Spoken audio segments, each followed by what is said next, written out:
আসসালামু আলাইকুম ওয়া রাহমাতুল্লাহি ওয়া বারাকাতুহু। আমি মহান আল্লাহ সুবহানাহু ওয়া তাআলার দরবারে নতশিরে কৃতজ্ঞতা আদায় করছি যে এই কোরআন অলিম্পিয়াডের এই চমৎকার অসাধারণ প্রতিযোগিতার আমি ক্ষুদ্র একজন বিচারক ছিলাম। এই বিচার কার্য পরিচালনা করতে গিয়ে এক নতুন তথ্য আমার কাছে হাজির হয়েছে।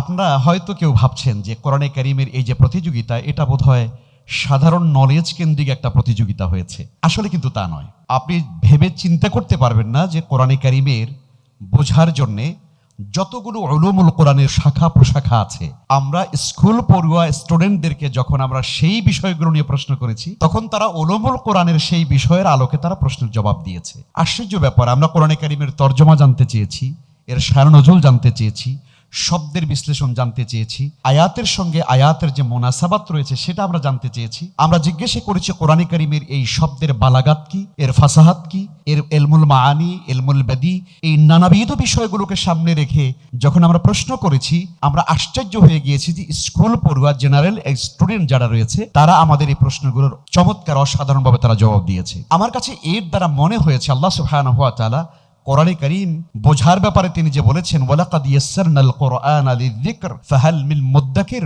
আল্লাহ বলছেন আমি কোরআনে কারীম বোঝার জন্য সহজ করে দিয়েছি, তোমাদের মধ্যে কেউ আছে কি এই কোরআন থেকে উপদেশ গ্রহণ করতে চায়? আমি দৃঢ়ভাবে বিশ্বাস করি ইনশাআল্লাহ তাআলা হাসানা ফাউন্ডেশন যেভাবে করে তারা এই চমৎকার বিষয়টির আয়োজন করেছে, এই জন্য আমরা দোয়া করি এবং সফলতা কামনা করি। এবং সেই সঙ্গে এই কার্যক্রম যদি ইনশাআল্লাহ তাআলা চলতে থাকে, আল্লাহর মেহেরবানি আমাদের এই সন্তানদের মধ্য থেকেই ভবিষ্যতে আমাদের জেনারেশনের মধ্য থেকে ইনশাআল্লাহ তাআলা তৈরি হবে হারুন ইয়াহইয়া, তৈরি হবে ডক্টর জাকির নায়েক, তৈরি হবে ইউসুফ এস্তেজ, তৈরি হবে ইয়াসির কাদহি, তৈরি হবে বিশ্ববরণ্য ইসলামিক স্কলার এবং দায়ী বৃন্দ। আমরা সেই সফলতার মুখ দেখার অপেক্ষায় আছি ইনশাআল্লাহ তাআলা। আল্লাহ রাব্বুল আলামিন হাসানা ফাউন্ডেশনকে দেশ, জাতি এবং মিল্লাতের উম্মতের কান্ডারি হিসাবে শিক্ষা ক্ষেত্রে যে ভূমিকা তারা পালন করছে, আল্লাহ রাব্বুল আলামিন সেক্ষেত্রে তাদেরকে কবুল করুন, আমিন।